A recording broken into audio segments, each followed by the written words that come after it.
तो भैया कैसे हो आप सब। आज अपना ब्रह्मचर्य का 70वां दिन और आज मैं आपको ऐसे 4 नियम बताऊंगा जिससे कि आप खुद को बदल सकते हो।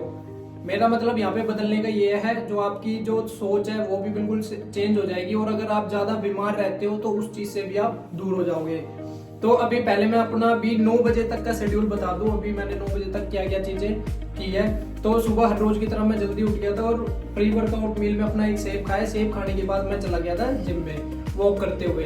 तो आज जिम में मैंने करा था बाइसेप्स ट्राइसेप्स का वर्कआउट और ये है आज की अपनी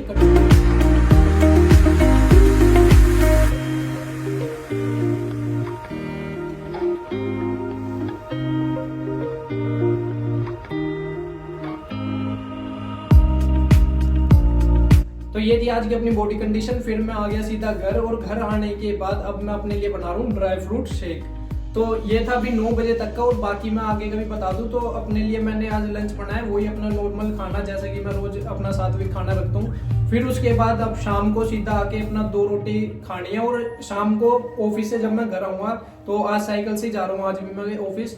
और शाम को आते हुए पार्क में अपना कार्डियो का वर्कआउट करूंगा, जो कि आपको कल वाली क्लिप में दिखा दूंगा, या अगर आज शाम को जब ये वीडियो एडिट करूंगा तो कुछ पार्ट इसमें ऐड कर दूंगा अपने शाम वाली क्लिप के कि मैंने आज शाम को क्या क्या वर्कआउट करा है पार्क में। फिर उसके बाद भाई घर आके अपना 2 रोटी खानी है नॉर्मल और फिर 1-1.5 घंटे बाद अपना दूध पी के उसमें ड्राई फ्रूट ऐड करके मैं सो जाऊंगा। तो हर रोज की तरह मतलब आज का दिन भी मेरा बिल्कुल सेम ही रहेगा।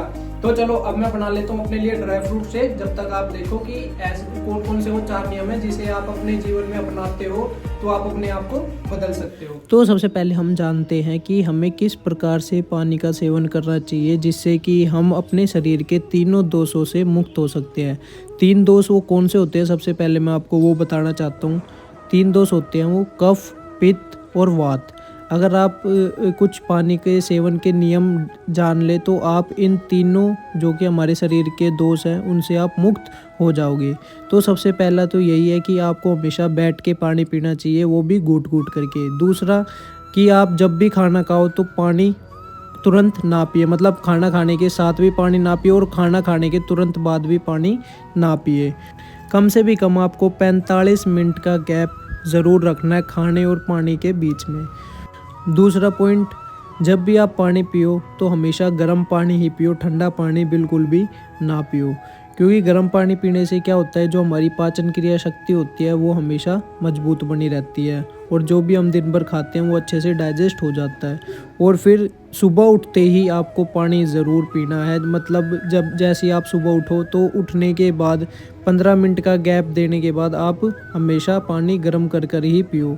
और जब भी आप पानी पियो तो कोशिश करो, जैसे कि मैंने अभी स्टार्टिंग में भी आपको बताया, कि हमेशा सिप सिप करके ही पानी पीना चाहिए। तो ये थे कुछ नियम पानी पीने के। अगर आप इस तरीके से पानी का सेवन करते हैं तो आप कफ, पित्त और वात, मतलब जो हमारे शरीर के तीनों दोष हैं, आप इनसे मुक्त हो सकते हो। तो अब अपना दूसरा नियम समझते हैं कि हमें अपना खाना किस हिसाब का रखना चाहिए। तो जो हमारा खाना होता है वो हमेशा सात्विक होना चाहिए, जो कि एकदम कम नमक मिर्च का, बिल्कुल भी उसमें लहसुन प्याज ना ऐड हो। जितना कम नमक मिर्च का खाना खाओगे उतना आपके लिए ज़्यादा अच्छा रहेगा और आपकी पाचन क्रिया शक्ति है उसके लिए भी अच्छा रहेगा। और शाम को कोशिश करें कि 6 बजे के बाद आप भोजन ना करें।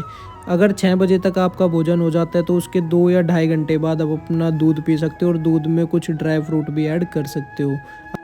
अब जो हमारा तीसरा नियम है वो है फ़ोन से दूरी बना ले और रात में सोते समय कुछ गलतियां वो ना करें। फ़ोन से दूरी क्यों ज़रूरी है, क्योंकि अगर आप फ़ोन कम से कम यूज़ करते हो तो आपको दिन काफ़ी बड़ा लगेगा और आप अपने कैरियर की तरफ ज़्यादा ध्यान दे पाओगे। अगर आप पूरे दिन फ़ोन यूज़ करोगे और सोशल मीडिया ऐप चलाते जाओगे तो आप अपने कैरियर की तरफ ध्यान नहीं दे पाओगे और पूरे दिन आप उसी में ही रह जाओगे। तो इस वजह से रात में सोने से पहले भी अपने से फ़ोन को कम से भी कम 2-3 हाथ दूर रख के सोए, जिससे कि आप चाहकर भी फ़ोन को ना उठा पाए।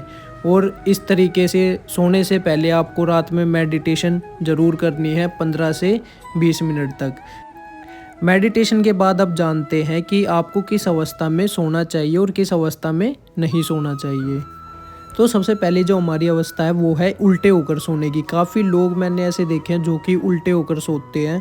सोने के ऊपर है ना, हमारे बड़े बुजुर्ग एक बात कह के गए हैं, वो मैं आपको बताता हूँ और आप अच्छे से उस बात को समझना। देखो, उल्टा होकर भोगी सोवे, अर्थात भोग विलास काम वासना आदि में जो लोग लगे रहते हैं और उन्हें वैसे ही सपने भी दिखाई देते हैं, तो आप समझ सकते हो कि उल्टा होके सोना आपके लिए बहुत ही ज़्यादा नुकसानदेही है।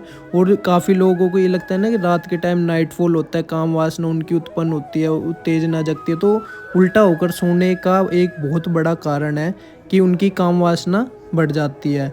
दूसरी जो हमारी अवस्था है सीधा होकर सोने की, इसके लिए हमारे बड़े बुजुर्ग क्या कह के गए हैं मैं बताता हूँ आपको, कि सीधा होकर भूतिया सोवे, अर्थात सीधा होकर शमशान में पड़े हुई चिता को जिस प्रकार रखा जाता है, अगर कोई इंसान वैसे सोता है तो उसके दिमाग में हमेशा नेगेटिविटी होती है और रात के टाइम उसे काफ़ी भूतिया एवं डरावने सपने आते हैं। आपने काफ़ी बार देखा होगा जब आप रात के समय सोते हो, मतलब 100 में से 90 जनों के साथ ये चीज़ें हुई होगी कि रात में सोते सोते उनसे ऐसा लगता है कि उसे किसी ने जकड़ रखा है और वो अपने आप को देख पा रहा है और उसकी मतलब आत्मा उसके शरीर से बाहर है और मतलब काफ़ी एक डरावना सा सपना सा होता है। वो एकदम अचानक से आँख खुलती है तो ऐसा लगता है यार आज मरते मरते बचे हैं। तो इसलिए कहते हैं कि हमेशा सीधा होकर नहीं सोना चाहिए। अब बात करते हैं जो उल्टे हाथ की तरफ सोते हैं, जैसे मतलब इस पोजीशन में सोते हैं, इस तरीके की करवट लेके उल्टे हाथ की तरफ, तो उनके बारे में हमारे बड़े बुजुर्ग क्या कह के गए हैं। तो उन्होंने कहा है कि उल्टी करवट सदा निरोगी, अर्थात जो उल्टी करवट की ओर सोते हैं वो हमेशा स्वस्थ रहते हैं, उन्हें पेट से रिलेटेड कभी भी कोई भी समस्या नहीं फेस करने पड़ती। और तो और अभी जो वर्तमान वैज्ञानिक है उन्होंने भी ये चीज़ बताई है कि जो उल्टी करवट की तरफ सोता है, उल्टी करवट लेकर सोता है, तो उल्टी करवट सोने से क्या होता है कि जो हमारा दिल होता है उसके संचालन पर इतना फ़र्क नहीं पड़ता, लेकिन अगर हम किसी और पोजीशन में सोते हैं तो हार्ट की जो संचालन है उस पर फ़र्क पड़ता है। तो इस वजह से हमेशा उल्टी करवट की तरफ सोना ही सबसे बढ़िया बताया गया है रात के समय। तो अब चलते हैं अपने चौथे नियम की ओर। चौथा नियम हमारा ये कहता है कि हमें किस तरीके से सुबह उठना चाहिए। तो सबसे पहले तो जैसे इस समय ठंड चल रही है तो ठंड में आलकस आपको बिल्कुल नहीं दिखाना और अपना सुबह जितनी जल्दी हो सके आपको उठ जाना है। और उठते ही सबसे पहले अपने भगवान को याद करना है, या कोई भी अगर आपको मोटिवेशन चाहिए, वैसे मैं एक मंत्र है उसका उच्चारण करता हूँ सुबह उठते ही, तो अगर आप चाहो तो आप भी इस मंत्र का उच्चारण कर सकते हो। ओम श्री वर्धनाय नमः। तो इस मंत्र के जाप से मुझे मोटिवेशन मिलता है, तो आप भी ट्राई करना कभी। अगर आप किसी और भगवान को मानते हो तो आप उनका भी जाप कर सकते हो। फिर उसके बाद आपको अपना वही प्री वर्कआउट एक अच्छी सी मिल लेगा, आपको वर्कआउट करना है। वर्कआउट में आप जिम भी जा सकते हो, अपना पार्क में भी कर सकते हो, और लास्ट में योगा करनी बिल्कुल ना भूलने। योगा में प्राणायाम और मेडिटेशन ये करनी काफ़ी ज़रूरी है। फिर उसके बाद आपको आ जाना सीधा घर, और घर आके आपको पूजा ज़रूर करनी है। तो ये थे वो 4 नियम। अगर आप इन 4 नियमों का पालन करते हो तो आप अपने आप को बदल सकते हो इस 2024 में। तो आज की वीडियो में भाई इतना ही, मिलते हैं कल एक और नई वीडियो में। जब तक के लिए जय हिंद, जय भारत, जय श्री राम।